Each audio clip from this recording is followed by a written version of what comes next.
Hello and welcome. I'm Uday Pratap Singh. Thanks for joining us on another special episode of our NewsX Business World series on the current state of the Indian economy. How do we get out of this COVID-19 pandemic? What opportunities are there even in adversity? How has the government helped so far? What more expectations does corporate India have from the government? And what really needs to be done to solve some of the liquidity issues facing India today, and of course demand issues facing India today. We'll be looking at that over the course of the next 1 hour. We have, of course, a power-packed panel joining us as always. Today we have Mr. S. Ravi, Managing Partner, Ravi Rajan and Co. He's also, of course, a Chartered Accountant, Chairman of TFCI, UTI Trustee. He's also an independent member in a number of companies, a board member in a number of companies. He's also been former Chairman of BSE. Sanjeev Shriya also joins us of IDEMIA. He's the Managing Director of IDEMIA for India. We also have Deepak Amitabh, Chairman and Managing Director, PTC India Limited, joining us live. Shashank Rishai Shringa is also joining us live, co-founder and MD, Capital Float. We have Mr. Akshay Mehrotra also with us, co-founder and CEO of Early Salary. Also completing our panel today is Sanjay Chamaria, Vice Chairman and Managing Director of Magma FinCorp. And we also have Anurag Batra, founder and editor-in-chief of Businessworld and Exchange for Media, joining us as well. Welcome all of you to the show. Thanks so much for taking time out. Mr. Chamaria, if I can begin with you first. What is the current state of the Indian economy in terms of what the opportunities really are going ahead? What are the biggest problems also facing the economy? And has the government's solutions actually helped on ground? So, well, first of all, thank you so much, Anurag. Mr. Ravi, I'll just come to you. I'm just going to let Mr. Chamaria answer that. Mr. Ravi, I'm just coming to you in a second. Mr. Chamaria, that's right. Okay, thanks, Uday, and thanks all of you for having me on the show with you all. And it's a pleasure to be amongst a distinguished panel like this. See, coming to the state of the Indian economy, my view is that even prior to COVID, our economy was struggling. And if we look at the GDP data for FY20, and COVID impacted only the last 10 days of the year, and we have had the multi-decade low GDP growth. And so therefore, the issues that we were facing prior to COVID itself was liquidity on account of the debacle and collapse of many financial institutions, and most of them having an asset base of more than 1 lakh crores. Asset quality issues due to the weakening economy and the poor credit offtake. And COVID actually caused newer and more grave issues like the MSMEs, and there are 63 million MSMEs in India. So the repayments by them, informal labor, in fact, they are the largest workforce in our country. The marginal farmers, which are more than 10 crores in the country. So despite having good harvest, they still don't have enough money, or they feel apprehensive that if they part with their money, what will happen tomorrow? And this has all led to a very high level of risk aversion among the banks to lend in general. And that is why you see in the month of April and May, there is a contraction in the credit offtake in India compared to US, where from January to early May, the credit offtake has been almost equal to the entire year of 2019. And what a stark contrast this is. So all this is happening due to the lingering default and the higher NPAs in the books of the bank, and that is the apprehension that they are carrying. So I think you have to be really eternal optimist to think as to what are the opportunities today. Right now, the entire focus for every individual and every corporate is how to survive this COVID crisis, then revive, and finally then thrive. I mean, I represent the NBFC sector, and NBFC sector has problems on 3 fronts today. One is the liquidity, because your customers have asked moratorium, and we have given moratorium to more than 75% of our total customers in repayment of their installments. On the other hand, you got to pay money to the banks and to the capital markets and on the bonds and other things, because not everywhere you have gotten the moratorium. So this does impact the liquidity and thereby the ALM. The second is, of course, the asset quality, and which will give rise to the higher NPAs and the credit losses. Even the Institute of Chartered Accountants have come out with the guidelines on the COVID provisioning. And they say that you need to estimate as to what could be the impact of the customer behavior and also the regulatory guidelines, and then factor the same in while calculating your expected credit losses, because India is applicable to us. And the third one is that automobile sector, which is one of the mainstays for the NBFCs, is deep down in the dumps. You see, in the month of April, the auto sales were 0. In the month of May, auto sales were 14%. And this year, we'll see one of the biggest contractions in the auto sales, which will be possibly last 15, 20 years low. So if there is no demand, then you will see the balance sheet shrinking. And when the balance sheet shrinks, it has its own set of issues. So I think there is a whole lot on our plate to address. Coming to the government, I think they have done, possibly under the circumstances, a lot that they could do in terms of releasing a 20 lakh crore stimulus package.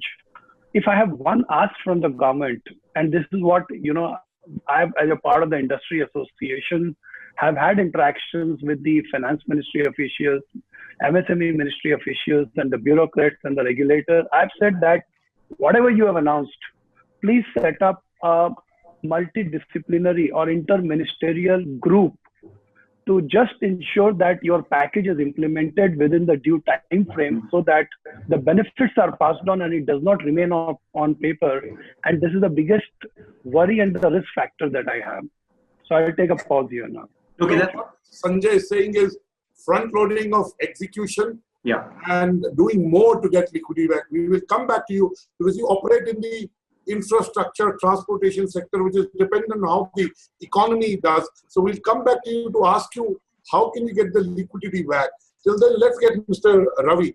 Mr. Ravi, you've been on the boards of many banks, financial institutions. Tell us what the issue with liquidity was pre-COVID and how it has got accentuated. And what do you think the government can do beyond what it has done with the 20 lakh crore package to bring in liquidity? So, first of all, the most important thing is, I would state that the banking system is the backbone of the Indian economy. So if you trace back it's approximately 95 lakh crore is the credit that the banking system has given to the industry. And 25 lakh crore is the approximate exposure by NBFCs. And about 11 lakh crore is the approximate sort of credit given by HFCs. Okay. So if you take this ecosystem, the banks have funded nearly 40 to 48% of the NBFCs and about 30 to 38% of the HFCs. So the banking system is very relevant. Stepping back, in 2016, 17, 18, the asset quality review was started, which made the banks come under a prompt corrective action, which implies that you cannot give, you cannot lend. So the universe shrunk there itself. The universe of lending absolutely shrunk there. And of course, government capitalized it and came and tried to revive the banks and brought them out of prompt corrective action. But as we were coming out of it, we were hit by ILFS and DHFL, which actually squeezed the money market, which was giving supply to corporates on short-term borrowings. That also got squeezed out. And then also that all these impacted the trust that was between the bankers and the borrowers and the NBFC. So the trust deficit has created, the bankers have been averse to lending because of the trust deficit. And this is something that is worrying. And this is the point that we have to take it forward, how to bridge the trust deficit. After that, after all this happened, then we came to a stage where we did some structural reforms in terms of NCLT, which took 1 year to stabilize. Of course, 2019 saw a very rich dividend in terms of recovery from NCLT. Then we saw another sort of structural thing where the banks merged. And when the merger happens, it takes 6 months to 1 year to stabilize. So these were things which created a sort of a liquidity crisis. And of course, the trust deficit and the fallout between the bankers and the borrowers, and the whole ecosystem sort of got churned out because of this. I would like to add one more thing. And the question that you said, how do we go forward on this? So the first and foremost is the banks have to start lending, and the corporates also have to start giving good sort of corporate governance. They will have to give the trust to the bankers. And post-COVID, what I see is the next 6 months is going to be very important. The banks will have to take extra, care to see that timely disbursements happen, especially in the SME segment, in the MSME, where government has put a plan together. But the rollout, as Mr. Sanjay stated, the rollout has to be very fast and quick. Then only the whole economy will get revived. And the credit squeeze which is there will actually start building up. And of course, the demand side is very, very important that we can discuss later. So this is my take. I would like to take a break from here on this. And it's quite interesting that Mr. Chamri also mentioned that implementation part, because that's something that many analysts really say, that the devil lies, of course, in the details, but also the catch is implementations. Announcements can be made. Do they really trickle onto the ground? Is the aid actually reaching the beneficiaries? That's the big question, isn't it? Particularly with this increased definition now of MSMEs, which has been re-emphasized by the government earlier this week, Dr. Batra. Let's take that forward. Let's bring in Deepakji if we can. Deepakji, would you like to weigh in on the big challenges facing our Indian economy, what the opportunities are according to you currently, and has the government stimulus really helped? What more do they need to do going ahead? See, Ravi has given very interesting figures. Basically, that I belong to power sector. And I'm a chairman of a NBFC in the listed company, NBFC PTC Financial Services, which is a medium-sized 10,000 crore asset size, 10 to 11,000 crore. What we have seen, that national infrastructure plan, which is there, we required about more than 110 or 111 lakh crores by 2025 for setting of the infrastructure. And I'm going to talk from the infrastructure side, because my expertise lies in the infra. Now, obviously, looking at 70% debt funding, which is going to be there. So in next 5 years, we require about 70 lakh crore of Indian rupees. Now, total NBFC or shadow banking size in India today, including the retail, is about $370 billion. That is equivalent to about 26 lakh crore, 27 lakh crore. So, and last year we saw that bank lending to infra was of the order of 11 lakh crore. So it's not that banks have not been doing their job. They have been doing their job, but obviously they are also seeing that how much is their sticky assets, where their sticky assets are going to be there. So they have kept their infusion into NBFCs, especially to investment grade and investment plus grade, mostly to AA and AA, AAA rated this thing. That is where the challenge lies, because banks have a sectoral limitation set by the central bank. They have also infra also. So there are a lot of regulations which are there. I think what they should be tweaking now, the RBI has also stepped in. We have seen that the targeted LTRO, the partial credit enhancement, etc. So these are indirectly they have been doing. But I think now the time has come, like as it happens in the developed world and Japan, etc. When the central bank comes directly into the front, like let's talk about this 90,000 crore rupees liquidity which they have offered for power sector, because we were instrumental in March, and when they made this compulsory lockdown, we started estimating and we explained to the government very quickly, chakka jam liquidity ka 3 mahine ke baad 100% aa raha hai. So government got activated, especially the power sector, and must be other sectors also like transport, and everyone must have done the job.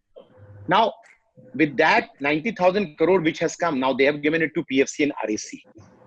Now PFC, REC, they will be depending upon banks. So banks will raise at LTRO at let's say 4.5% or whatever the market this thing is there. They will add there this thing which may be 2%, 3% cost, etc. So at this point in time, RBI can also, which they're doing development, directly they can raise from the primary and secondary market, the bonds, etc., and they can directly transfer low cost this thing to the NBFCs. Now, whether the Central Bank of India will do it, willing to do it, that is something I can't comment. But that is one thing which they must be seriously looking at. And it will help. In Japan, they even go to inject liquidity or equity also. Because challenge for, especially for infrastructure, which I see, or any NBFC, most of the NBFCs, till the time you are not that AAA or AA plus rated, that you are depending upon raising money and giving money. So, jahan ek side mein moratorium hua, the other side, the problems will start happening. Because currently we have a problem on both sides. Currently we have a problem on both sides. It's a very unusual situation. Yeah, it's a very, very unusual time, as you rightly say. So, ultimately, in such type of thing, the tail pain across the world be absorbed by either the sovereign or central bank. See, let's whether it's consumer, the assets, the quality of assets, or these things are the assets. Assets are not in a very good shape. Their cash flow has dwindled down. It impacts the NBFC. NBFC mostly loans from either from the banks, etc., 40-50%, and rest from the corporate. They are getting, so ultimately tail pain has to be absorbed. We cannot run away from that. And tail pain, whosoever is the biggest, the banks are much bigger than the NBFC. And in NBFC also large infra NBFC, and then the smaller NBFCs that have retail, etc. So government, we expect government, central government, as well as the central bank to take the tail pain. There is no shortcut. How, what, they have to decide. As I told, there are ways that directly they can jump into the gun and start doing the corrections, whether they will do it or how much time, even for capital adequacy, etc. For short-term window, that 5-6 months, the COVID problem which is there, they can do those manipulations, obviously subject to certain regulations. So the power is in their hand, and they can only do whether they will. Mr. Deepak, you are saying we'll have to be creative because it's an unusual situation. Yes, you cannot just go by run of the river, run of the mill solutions. We will come back to you for more comments. I want to bring in Shashank at this point. Shashank, Capital Float over the last 3 years been doing fantastic work. Now, when you see this current situation, as Mr. Deepak Amitabh rightly said, the problem on the supply side, problem on the demand side, what is your response to the economic stimulus? Does it solve both, or does it solve one partly? And how can we bring more liquidity? It's a great question, Anurag, and thanks a lot for having me on the panel. My esteemed panelists have actually shared the macro situation quite comprehensively. So I thought I would just share a few data points from our slice of the country that we see on our app, right, which is about 10 million users who use it to take loans, manage their finances, etc. So there are more interesting data points actually that I thought I'd share with the group. I think the first is when lockdown happened, credit card spending crashed, right? I think it was down by almost 80%. But ever since the lockdown has started to ease, we've seen spends as of May and early June come back to about 60% of pre-COVID levels. 60%. 60%, yeah, that's data points. I think the second data point is that incomes have dropped, right? So if you look at monthly credits into the bank account, right? Say take savings accounts as a slice, you see a fairly kind of clear drop of between 10 to 15% of monthly credits coming in across the board. So the third data point is that if you look at average balances, cash balances by the average consumer, right? That's actually gone up during COVID. So we see those at almost 40% higher than pre-COVID levels. And the fourth data point is if you look at e-commerce spending, in June, after the restriction was lifted on non-essential items being spent, e-commerce is not just back to pre-COVID levels, but about 15 to 20% higher than the pre-COVID peak.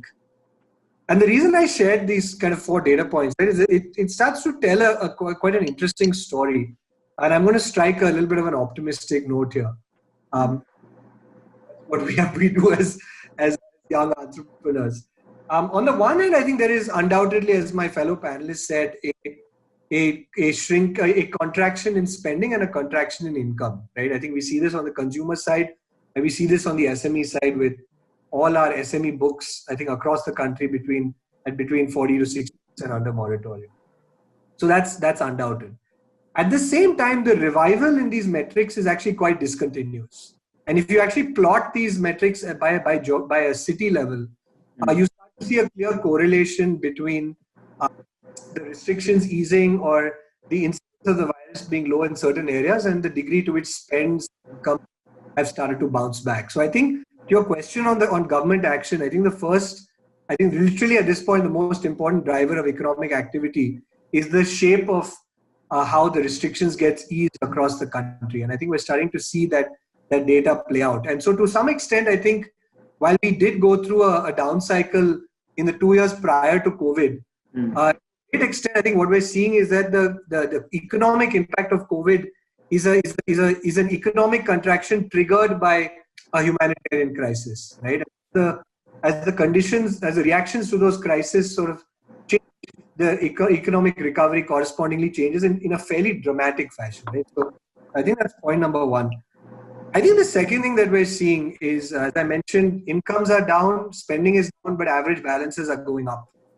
And I think that at least my limited takeaway from that is we are entering a period of kind of belt tightening, right, across the economy.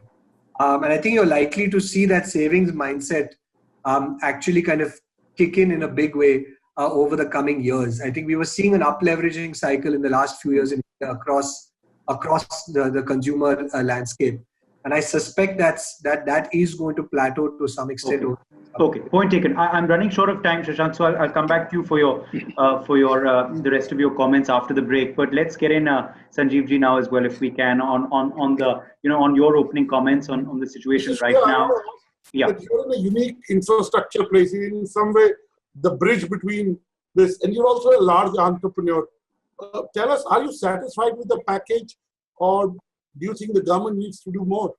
And also, what else can they do specifically? Because we're seeing constant announcements. We just saw some more announcements earlier this week itself, in fact. Yeah, so I mean, there are three questions on the table. First of all, unlike my, other panelists who are actually coming from the finance sector and delivering money either to MSMEs or the power sector or infrastructure or even to salaried people, I'm coming from the, kind of the pipe and the infrastructure side in terms of the digital transmission of money from point A to point B. So to that extent, probably I'm less equipped to answer this very specific question. But coming to the point in terms of can the government do more and what has it done enough? I think the question has to be seen in two parts. First of all, the actual delivery of money to the intended recipients. Now, the delivery of money to the intended recipients are in, let's say, three categories. One is, of course, the very poor, the bottom of the pyramid, where I think the mechanism of delivery has worked exceedingly well. And that's a place that we really understand well, because the whole Aadhaar authentication space, which allowed people to have the whole Jan Dhan Yojana. I was fortunate enough to be on the panel that drove the whole Jan Dhan Yojana and opening of the bank accounts. So, understanding that today there are hardly any unbanked people. I mean, that's a big change. And the delivery of the actual money to the bottom of the pyramid, I think that has worked really well. Probably what has also worked well is that the salaried class continued to be optimistic, and because they were, a combination of work from home and this and that, so, they were not as worse off. Yes, as far as the receipt of money to the industrial sector or to the MSME sector, there's the big challenge, because they were not producing economic activity, so they were anyway struggling. They had a problem with their debtors, people are not going to pay. And then, of course, there is no economic activity, then how do they pay salaries? And then the government is insisting for people to pay salaries. And so it all became quite a difficult situation for the MSMEs. And apart from that, the big issue that I would say almost 90% of the MSMEs are unbanked. I mean, they don't really borrow from the formal sector. So if the only credit expansion is done to the MSMEs that are actually today creditors or borrowers, what happens to the other 90%? So that's a big, to my mind, that was a big question, which I hear and see, and kind of we see. I think that's an area that needs to be really addressed. So can we do more? Obviously, at this time, the more you do, the better bounce back you will get. Of course, there are limitations and there are some questions, and we've On the heard fiscal side, the fiscal side. I mean, there's also this whole issue of there are different parts of the country. There are different sectors of the economy. I mean, look at the tourism, hotel, other malls and retail segment. I mean, they are going to be really, really in difficulty. So, of course, a lot more needs to be done. And at this time, at this very difficult time, I agree with what Deepak sir said, that you have to have dramatic decisions rather than just staying kind out of the box, periphery. creative thinking. We all need to. But Akshay, I want to bring in, you run early salary. The whole premise is to kind of give an early salary, and possibly your business should have seen a spike in these times. Has it seen a spike? And how do you bring liquidity back? Are you happy with what the government has done, and what can the government do more? I think first let's talk about demand. The first 80 days we saw 8 lakh customers coming to ask for money. The last 80 days it's come down to 80,000. So 1/10. 1/10, right? The demand has completely disappeared. There is a complete conservatism coming from customers. Discretionary spends have disappeared, and people are holding on to whatever money they have. Of course, we're seeing account balances go up. We're seeing people not spending on anything discretionary at all. That's the first element. The second element, we saw that across the board, many companies have reduced pays, right? And it's a gap between 10% as high as 50%. And you can see that it's not actually in the affected categories. We thought that the affected categories would be blue collar, gray collar, factories, delivery companies, etc. But we're seeing that across the board, even in large IT companies, we're seeing their infrastructure that they have taken sharp calls to at least reduce pays temporarily so they can manage their revised cash flows. Now, on the other hand, while let's say the reverse moratorium impact does not come into NBFCs, like we also own an NBFC, we can't go and really manage this entire part. Now, because of demand contraction, you're sitting with excess liquidity temporarily. And it's an interesting problem to have, where companies where there is no ALM mismatch concept, right? You are running a circular money as much as possible. You're not leveraged too much. Now you're sitting with excess liquidity temporarily. You don't want to return it back because you're unsure would you be able to borrow again or not.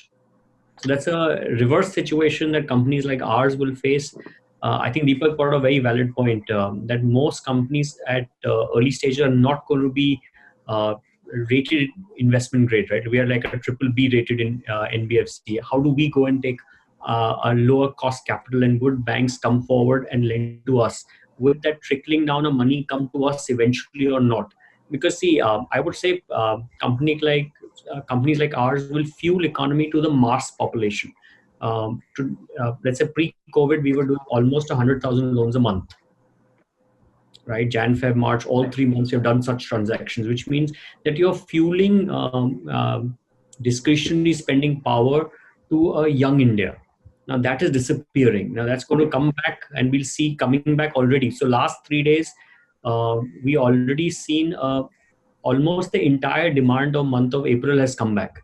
So May demand was better than April, but 3 days demand has been completed, the entire April demand. So we expect it to come back this month. At least should be, let's say, 40% of what we saw in the month of Feb, but that it should come back. And now, of course, we're going to throw it open to the panel for some larger questions. So feel free, to come in whenever you want to interject whenever you want to. No turn-wise comments now anymore. Dr. Batra, who do you want to take it to? No, I want to start by asking Shashank. Shashank, if you had to suggest 2 measures to the government to do to bring back demand, what would those be?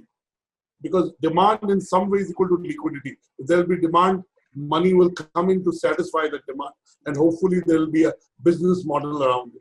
So what are the 2 things that the government can do to grow demand? I think the first one is ultimately the economy cannot start without the problem of risk aversion in the banking sector being solved. I think the government has attempted to do that through a credit guarantee scheme. Unfortunately, the early results are that the transmission of these measures are below par, right? So I think what we're seeing in governments like in the UK, in the US, etc., is many of these economies have actually set up direct liquidity windows implemented by the central bank and are essentially making those windows available to distribution platforms that are best connected to the last mile, right? So it's effectively bypassed the banking sector.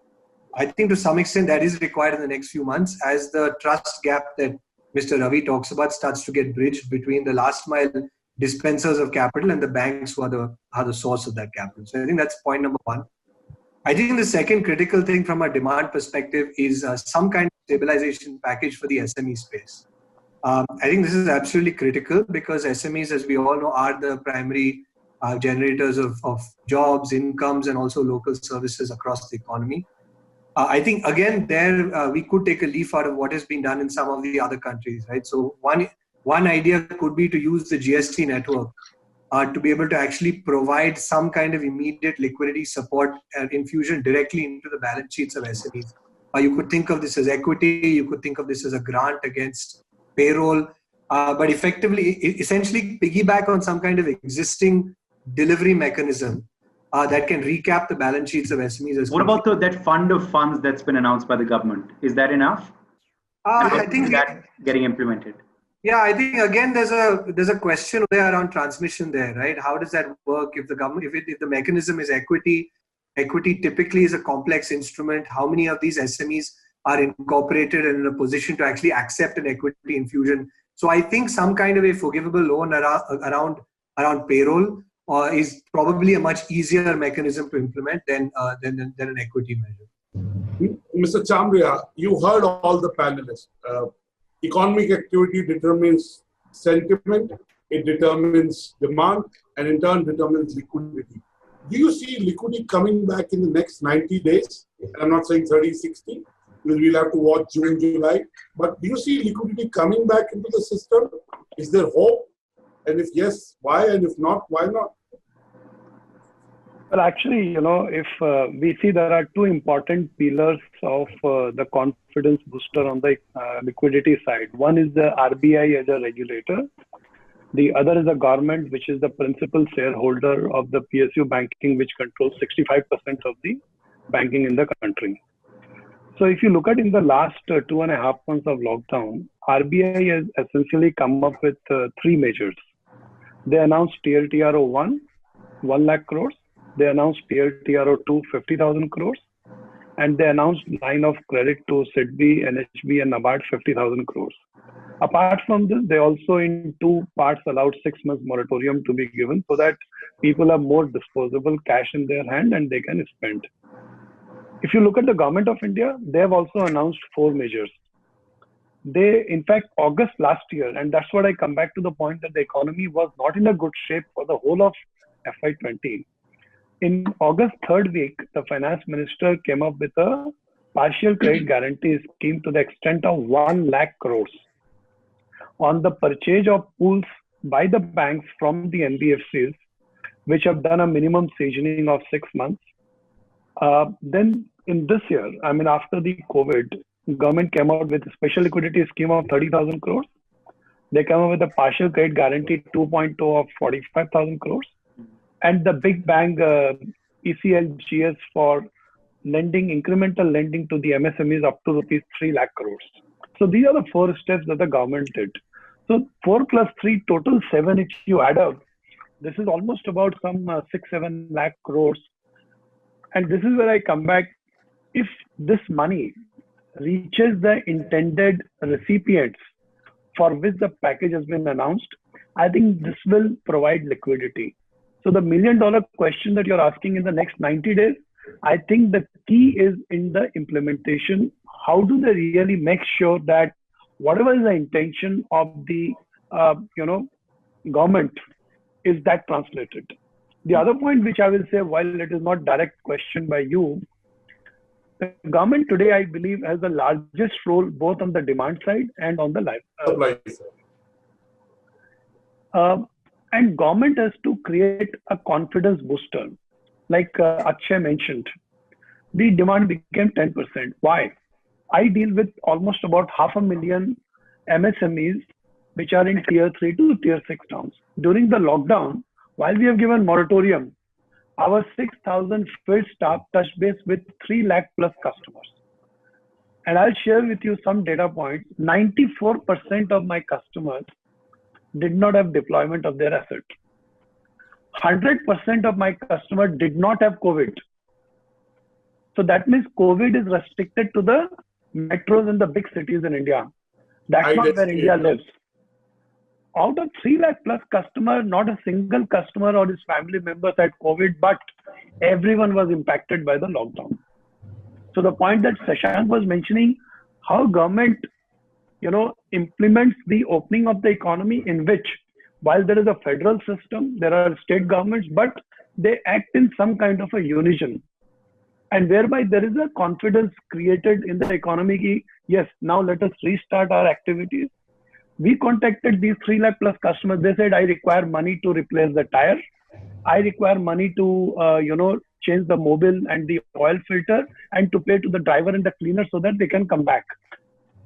So, and we are ready to give them money, which is about 1 lakh to 3 lakh rupees per customer, which will mean that I need to disburse about 1,500 crores. And now this scheme of government, which is ECLGS, to give guarantee. Now I point to one simple flaw, and I pointed this out to the Finance Ministry as well as to the Ministry of MSME. What they have done is, they say that proprietorships are included, but individuals are excluded. Now Ravi is a practicing chartered accountant, and he will clarify there is no difference between a sole proprietorship and an individual. I explained it at pains with them that a truck driver or a taxi driver, he takes loan in his own name. He doesn't have a sole proprietorship firm. Like, for example, Anurag Batra and Sons. If you are a truck driver, you will take the loan in the name of Anurag Batra. So if you take a loan in the name of Anurag Batra and Sons, you are eligible under the guarantee. If you take a loan in the name of Anurag Batra, you are not eligible. To me, this clarification should be issued. Now, they feel that individual loans are consumption loans, whereas they want to give this guarantee for the revenue generating activity. I think we need to get out of this historical situation. Otherwise, we become prisoner of our own thinking. Absolutely. These are some of the measures that need to be taken in order to revive the confidence. Mr. Deepak Amitabh, you talked about thinking out of the box, being creative. Give us 2-3 solutions that are out of the box, that are creative, and that address the sentiment. Today, the sentiment is dented. There are entrepreneurs who have money, there are individuals who have money, but as Indians, we are saving for the rainy day. There's too much uncertainty. So what are the out-of-box solutions that the government can do? I can talk again about infrastructure sector because that's my domain. Yeah. The sentiment improvement will emerge from an improvement in the state of last mile assets in the value chain. Now, I'll just give you an example. Like in power sector, there may be banks, there may be Coal India, there may be generator, there may be NBFCs. Ultimately, it's the DISCOM, which is the last mile asset. So what we have tried to do, that's what the government has tried to do, is to inject liquidity there. And these 2-3 months time, because liquidity may improve, that if the assets quality doesn't improve, again you will be back after 3 months or 6 months, even post-COVID also again back to. So simultaneously, they have also introduced amendment to the Electricity Act, draft amendment to Electricity Act, where they are going to fix up whatever the issues which were there in the DISCOMs. Now, obviously, federal structure, all those challenges we have to go through, but if the amendments take place, that will improve the quality of last mile asset, because ultimately the cash is generated there, and that gives money to the generators or transmission companies and to the lenders and to the whole value chain. So, and that is going to improve the sentiment. So just injecting liquidity is a short-term measure. Yeah. But you have to also think about what happens after 6 months or 9 months time. So both the things have to be done simultaneously. That is the only way, because demand in the infrastructure exists. We saw in the first month, when after lockdown, construction of about more than 25% demand. But that was only short-lived, because the demand shifted from industrial demand to the domestic demand, because people want to start working from home. So we could see this transitory. And the whole year we have estimated, I was in a CRISIL workshop also where we contributed. So maximum there will be construction of demand for the whole year, maximum up to 4 to 5%. Even worldwide also energy, 4 to 5% they are estimating. So Akshay was also talking about demand before we took a break. So Akshay, why don't you weigh in more on that, because we had to interject, for want of time at that point. And also, similar to what Shashank, he gave his ideas, what ideas do you have for the government on how demand can be actually created right now, and possibly how more liquidity can be brought into the market? If you look at a couple of Western countries, I think what they've really done is they've got the consumer, the final end customer, having some extra cash in his hand. I think that is the singular point, because India, unlike any other market, has ability to transfer money to a last mile in actual sense. So they know the people affected, they know whose wages are going to be impacted. Can there be an extra cash coming in the hand of the right man? I think we have the capability, but we need the mindset of the government to take that large call. Right? Because the minute you give extra cash, people will go out and spend that cash. It will kickstart the economy much faster. Right? Because India is a mass population. India has the ability to in-house create demand and spend on that money. And the minute you do that, everything else will fall into place. I think today the government has taken a top-down approach. Let's take the money to the largest pie. They'll filter it down, bring it down. But I think they need to start the reverse also, and that could actually be a large change. Let's look at Canada. Let's look at some parts of outside US for that matter. They've actually given cash in people's hand. Yeah, it's the paycheck financing. Right. So paycheck financing is the most important point, and if they could do that, that will immediately create extra money. On the other hand, I think we see many companies, right, and how they are changing the way they structure their employee bases, creating confidence that there is much more happening, right? And we see some of the large corporates really going for their employees and saying, listen, you'll have to work from home, but we're going to create extra liquidity for you sitting now. Pay off some of your more expensive instruments, have more cash created, and start spending. Right? So I think that's another reverse part that we are seeing many pockets, some sentiments coming. And the other part is that comeback is much faster. We are already seeing Bangalore come back as a city really fast. And we have seen trends coming in, consumer acceptance, offices opening up, repayments coming in. Everything is almost back to 60-70%. It's happened in less than 10-15 days. So it will come back. I think the stimulus from the paycheck financing is the most important. Thank you. Mr. Ravi, I want to ask you, last year and the year before that, the hottest stocks were the NBFC stock. If you look at the PE multiples of NBFCs or banks, they were really there. And now the bankers, instead of being more risk-taking, or NBFCs, instead of being more risk-taking, have become risk-averse. It doesn't solve their own issue or the economic issue. What is your input on that?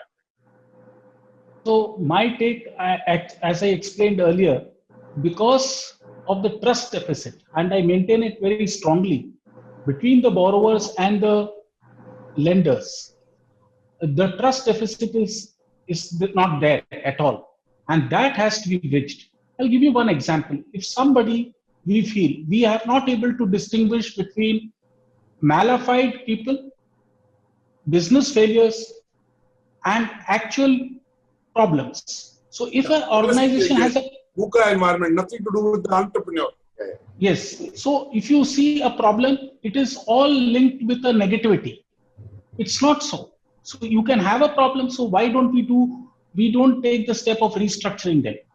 Quickly go on, do the restructuring, make them viable.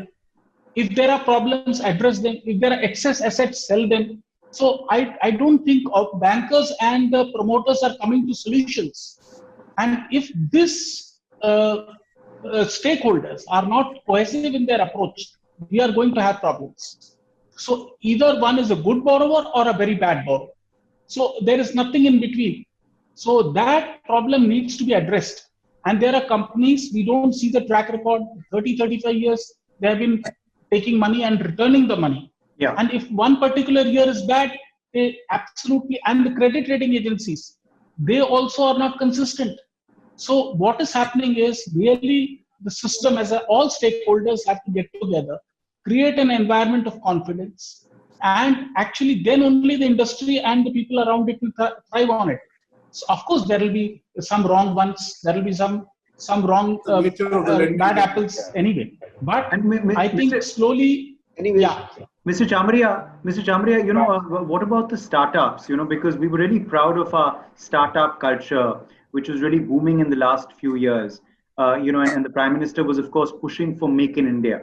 And startups not only were creating new innovations and of course making us proud, but we're also creating jobs, at the end of the day. So for startups particularly, has just to add on to this question, that in the last 2 months, startups' revenues have dried up.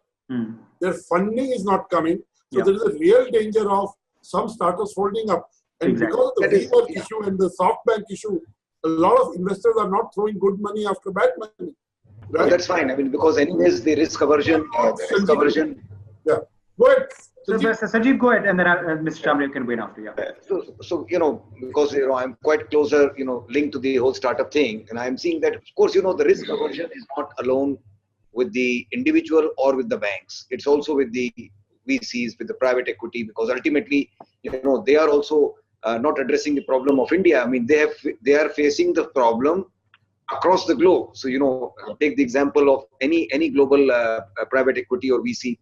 He would be facing a same issue, not only in India, but also in Southeast Asia, in Latin America. And therefore, he has pressure from all the sides. Now, it's also true that because of the nature of the current pandemic or epidemic, the prior confidence about the future of the economy, that is for sure shaken. And I think it is impossible for it not to have happened. None of us have experienced this situation in our lives, and for that matter, none of the VCs or private equity would have ever imagined that they would be sitting across a scenario of a pandemic hitting their investments. So obviously the question today is that the startups are going to struggle. The good thing is that there is agility in that ecosystem, which I'm going back to the point Mr. Ravi was making, that agility or the sitting together and resolving the problem or admitting that there is a problem is not in the banking ecosystem. But in the advantage is that in the startup ecosystem, the private equity, in the nature of their lending or their, let's say, investment, they understand that out of 10, 2 or 3 were going to be successful, or 8 failed. This time 9 will fail, but ultimately, their investors are more also qualified, and they understand that they have to put money and actually revive directly to the investment that they made. Okay. Now, actually, the finance minister admitted that the trust deficit is in 2 parts. The bankers are not potentially trusting the borrower, and the enforcement or our, let's say, the agencies are not trusting the lender, the decision of the lender. So actually, we have 2 kinds of trust deficit, and therefore their banks are also reticent to lend. And I remember that probably in UK, what I understand is that they have passed the law at this time that any lending done by the bank, the banker will not seek any personal guarantee. Okay. Point taken. Let Mr. Chamriya also weigh in on that, and then we'll start getting closing comments. Yes. Yeah, I think here I have a positive note to share. Like when Demon happened on 8th November 2016, it led to a lot of digital payments. With COVID, if there is one beneficiary, then it is going to be the fintech sector, because there will be a proliferation of digital lending, contactless lending. And if you also look at, and here I think we need to give a lot of credit to the current government in the last 6 years, starting with the India Stack, JAM, which is Jan Dhan Aadhaar Mobile. And then, of course, there have been some flip-flop due to the judiciary, which is the eKYC, where now we are back to the physical KYC. But I think a lot of these things which are happening will actually pave the way for the digital lending to become a way of life. This is one. The second, I agree that today the fintechs would be in a spot of a bother. But I think once the situation normalizes, you will see that there is a blurring of distinction in the line between the NBFCs, the traditional NBFCs like ourselves, and the fintechs like, say, Capital Float or Early Salary. Because one, again, like has a capital, the other has the technology backbone. Or and then how do you partner together to coexist? Yeah. Like today in Magma itself, I can tell you that we have implemented the entire loan origination system, which is complete digital end-to-end. Then loan management system, which is collection. But in India, you require a phygital. You cannot do only with physical, nor you can do with digital. So a unique combination called phygital is what would exist. So I think there is a huge case for a very strong partnership between the fintechs on one end and NBFCs on the other. Okay, let's start wrapping up now. Let's do a closing rapid fire. With Akshay, we start. So first we'll start with you. Indian economy in 90 to 120 days. Will demand come back? Will liquidity be better? And it's a rapid fire, so quick answer. Yeah. So as a fintech, one, I think demand will be back by November. Second, supply on the other side will take another 3 more months to normalize. So not before end of year, we'll start seeing supply issues getting solved for fintechs. Third, I think everyone is a fintech. Post-COVID, you're a bank, you're a large NBFC, you're a traditional player. Everyone is a fintech. Either you collaborate or you will have to convert yourself and change your name to a fintech name. Right? And I think these are 3 points which I think will shape the category. Mr. Shriya? Yes, so I'm a bit more optimistic. I think that as Akshay mentioned, he's already seeing at least wherever the lockdown has eased, the demand is starting to come back. There is pent-up demand, and I think there will be resilience. I mean, Indians are naturally resilient, but of course, if there are structural problems which they will need to be resolved. I think the biggest hit will be with the MSME sector. That sector will need substantial hand-holding and support. And I would say solving the nuts and bolts so that the money reaches all the MSMEs, not only the few that are banked. So, it's a mixed bag in the 90 days. Shashank, economy 90 days. I think in 90 days, things will be very binary. On the demand side, you will have sectors and geographies that are back and others that are absolutely not. I think on the supply side, you will have people who will get a lot of money and people who will get no money. Mr. Deepak Amitabh? In the black swan event which has happened, and there is no guarantee it may not that be a black swan. It may be a grey rhino. It may appear again. That's what I'm saying. It can be a V-shaped recovery or it can be W-shaped recovery also. That's what I was going to say. So it's very difficult to predict, but I'm very optimistic. Demand is that we have seen demand has started picking up, especially in electricity. There is no dearth of generation. So whatever demand picks up, there is enough generation on the table to take care. So I'm quite optimistic about things. Whether it takes 3 months or 6 months, that I can't say. Yeah. So Ravi? So very quickly, I feel that each sector will react in a different fashion. And for example, education will be different. Gaming will be on the upside. So some sectors will start doing very well and revival will be quick. Liquidity will come there. Some sectors, the old economy, the old manufacturing companies where there will be issues of labor, etc., will take a little more time. Okay. But in general, I feel that 6 months to 1 year will be back on the track. Last but not the least, we started with you, Sanjay. We end with you. Indian economy in 90 days.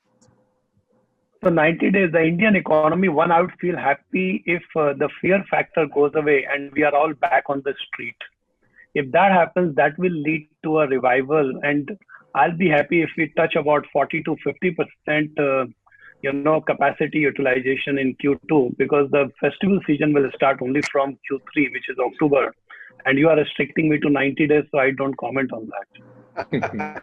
Okay. We said November, that is 6 months, you're saying 5 months. So in 90 days, we may not be in a peak of demand, a peak of liquidity. Not at all. That's what you're saying. We'll have to leave it at that. We're completely out of time. My thanks to all of you for joining us on today's episode. For more such videos, subscribe to the NewsX YouTube channel, hit the bell icon.